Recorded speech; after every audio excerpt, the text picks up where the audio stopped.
Imagine this scenario with me. You've been working all week on a design concept. You've poured your heart, your soul, and a fair few questionable bodily fluids into this thing. It is feckin' fantastic, and you're ready to show it off. So you log into a Zoom call, you do a bit of awkward small talk about the weather and some popular sporting event you're going to pretend to have watched, and then you share your screen, unveil your design, and say, ta-da! What do you think? But what's that? Oh yes, it's the sound of silence. Awkward, awkward silence. Followed by three of the most disappointing words in the English language. It's nice, but. Suddenly, Janice from accounts thinks it should have way more numbers in it. Alan from sales thinks it needs more flumph, whatever that means. And the CEO, who incidentally hasn't read the brief, asks if we can make it look more like Apple. And within a couple of minutes, your glorious masterpiece has been stripped to bits by a committee of people who don't know the first thing about the work you do. So off you sulk into the shadows to start ruining your work based on their insufferable demands. It's a tale as old as time. But why does this happen? I hear no one scream. It happens because you treated your presentation like a museum exhibit. You've just sort of hung it on the wall and asked people to judge it, and judge it they will. See, there's a problem with asking people for their opinions. When you ask people for their opinions, they're gonna give you their opinions, especially when they don't have any. If you ask people for opinions, you put them in a bit of a sort of an obligation to give you something. So when they don't have anything, they'll muster up something out of nothing a lot of the time. And that's not useful for anybody. When you just show the thing and ask for an opinion with very little context, it's going to get killed. Even the best designs on earth can get killed if you don't know how to sell them. So today, I'm going to show you how to stop jumping prematurely into your ta-da reveal moment. I'm going to teach you a storytelling framework that makes your clients emotionally invested in the idea before they even see it. And we're going to do this with a few behavioral psychology tricks that make things almost impossible to say no to. The psychology of the pitch. So before we get into the storytelling part, we need to understand the psychology of the people you're presenting to. When you're showing a client something brand new, something that's going to take them in a slightly different direction they've been going in previously, they can immediately go into a defensive state because change can be scary and new directions can be risky. So we need to bypass that defense mechanism by going through three behavioral psychology tricks. The first one is the anchoring effect. See, people rely heavily on the first piece of information they receive, and if the first thing you show them is the final design, they're going to anchor their judgment and their own subjective taste into this thing because it's the first thing you've shown them. They'll say things like, I don't like that shade of blue. But if the first thing you show them is the strategic problem that you are solving, you anchor their judgment on the strategy you're developing, not necessarily the aesthetics, which are always going to be subjective. The next one is loss aversion. Psychologists have proven that the pain of losing something is twice as powerful as the pleasure of gaining something. Most designers try and pitch their idea by sort of just showing how nice it looks, and that's a pretty weak place to start.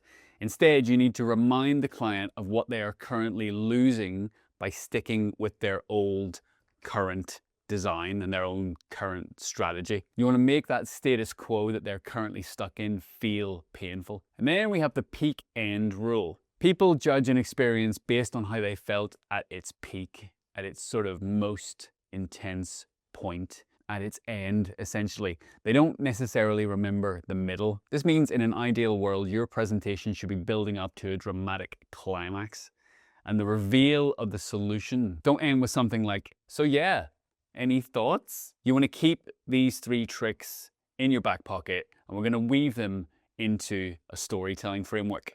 And that framework is called the spark line. Now, every great story, from Star Wars to War and Peace to Peppa Pig, has a specific story structure that it follows. And when you're presenting something, it doesn't matter if it is a talk to a ton of people in a massive room or a one-on-one with a client, you should be building storytelling into the presentation. This sparkline thing was popularized by a communications expert called Nancy Duarte.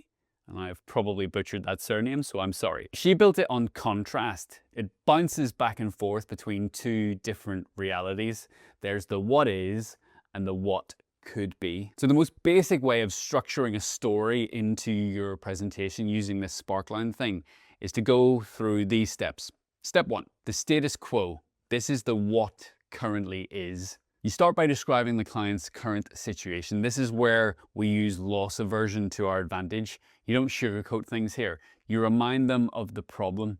So let's say right now their website is confusing, their bounce rate is like 70%, and they're losing all of their customers to their competitors. We're establishing the villain of the story early on. Step 2, we build up to the vision. This is the what could be. Now we start to paint a picture of the ideal future. You get them to imagine a world where their website guides people why can't I say effortlessly to the checkout. And everything feels premium and the conversion rate doubles.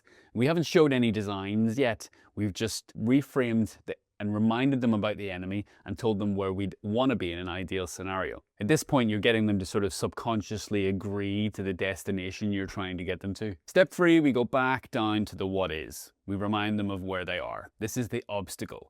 We bring them back down to earth. We tell them we can't get to that ideal place with their current visual identity. It's outdated, it doesn't necessarily reflect the quality of what they're currently selling, and this creates a tension. In step 4, we talk about the strategy, the bridge. Now, the strategy is something you should have already gone through with them at an earlier part in the process, but here we're just reminding them of it. We're reminding them of our approach. So we're saying to bridge the gap, we've decided to focus on 3 strategic pillars: simplicity, trust, speed. And you get them to sort of nod and agree with this strategy because you're reminding them that you did agree to this before I started designing anything. At this point, and only this point, we're ready to reveal some of our ideas. This is your climax. We've taken them on this emotional roller coaster, and now we can show what we've worked on. And you don't just say, here it is.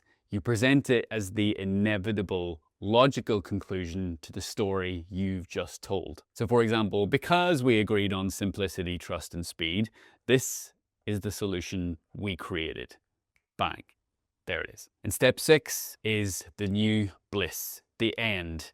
This is the bit you leave them remembering. You finish strong. You show the design in context. You show it on a phone, on a billboard, in the real world somehow, animated if possible. Remind them of the vision from step 2, and this is our peak end rule. You leave them excited and confident. So that's all well and good, but I want to show you an example, so let's muck around with one. Imagine I'm presenting some ads to an incredibly boring and traditional accounting firm. Let's call them Smith & Smith & Smith. And they want to attract younger freelance creatives, but their current branding has all of the physical exuberance of a Victorian funeral parlor. Now, if I'm ready to show them some ideas and I come straight out of the gates with the final ones, the senior partners of this accounting firm will potentially hate them because they might feel too risky if I'm deviating far enough away from what they're currently doing. Without the proper context, they're going to get their backs up immediately. So I'm going to use this sparkline storytelling method,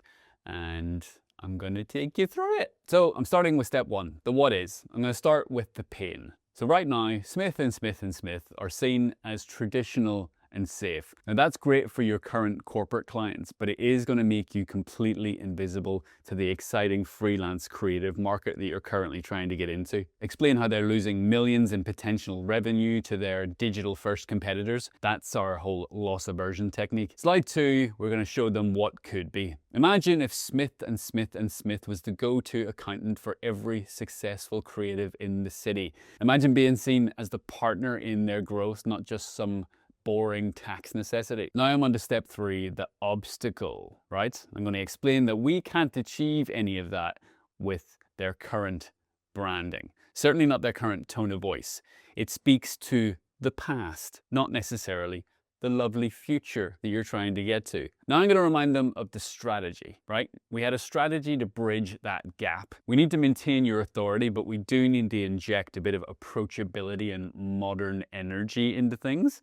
And I think we can do that with the slightest little tweak to the visuals and a fairly hefty tweak to the way that you talk. So now that I've reminded them of the strategy we agreed on previously, I look around the room to see all the nods and I move on to the reveal. Here I'm going to start with some things they're already familiar with, I'm going to pop their logo down in the bottom corner. I'm going to introduce a photograph of a friendly vintage gentleman doing his accounts. But then I'm going to pop a party hat on him and introduce the tagline. Proudly, the dullest person in your contact list. That's right. Our strategy is to lean into the fact that we are dull as biscuits. We want to make it very clear to the creative community that we don't belong in their world, and that's a good thing because you don't want us to. If we did, we would be very bad at accounts. So here's a little nod in understanding their world. This guy's holding up a little color swatch with the hex code ITSY on it for gray, and he's saying, our favorite color is this.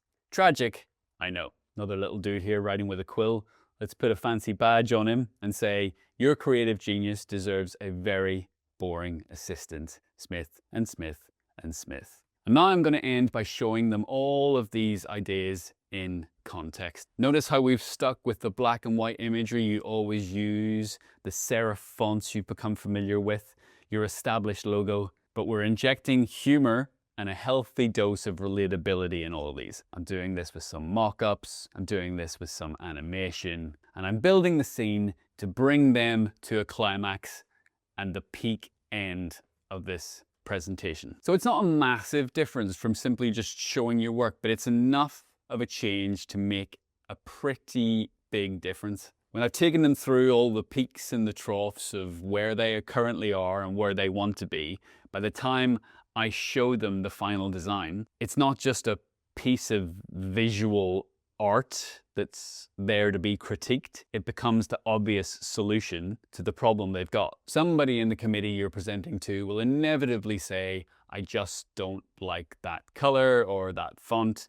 But when this happens, do not get defensive. Do not argue about aesthetics ever. You must pivot the conversation back to the anchor of this whole thing, the strategy that you would have agreed on to begin with. You can always say, that's a fair point, Jeffrey, but remember earlier when we agreed that the primary goal was to appeal to 25-year-old freelance designers, and our research shows that they specifically engage with bare-faced honesty like this. And if we change it back to a safe tone of voice, we risk alienating the exact audience we are trying to attract with the very campaign we're building together. Do you want to take that risk? It's no longer a subjective opinion on whether they like a design.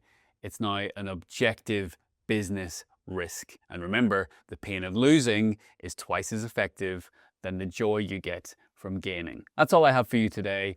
I think you should watch this video next, and I'm gonna just go.